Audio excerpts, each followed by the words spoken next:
dating bilyonarya naging mahirap.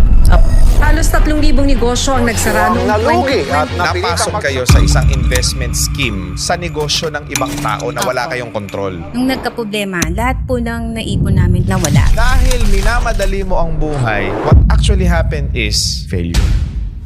Nandun na kayo sa komportabling sitwasyon ng buhay because you are wanting more. Bumalik ka doon sa step 1. Nagka-depression po ako ng matindi. Diagnose. Boss, tumatakbo na ako sa bahay. Kamusta? Talagang nawala ako. Kasi yun ang pinakamahirap na pagdaanan ng isang ina. Paano mo itatawid yung araw-araw na maiprovide mo sa mga anak mo lang? Marami ang mga tao na dyan din nahuhulog.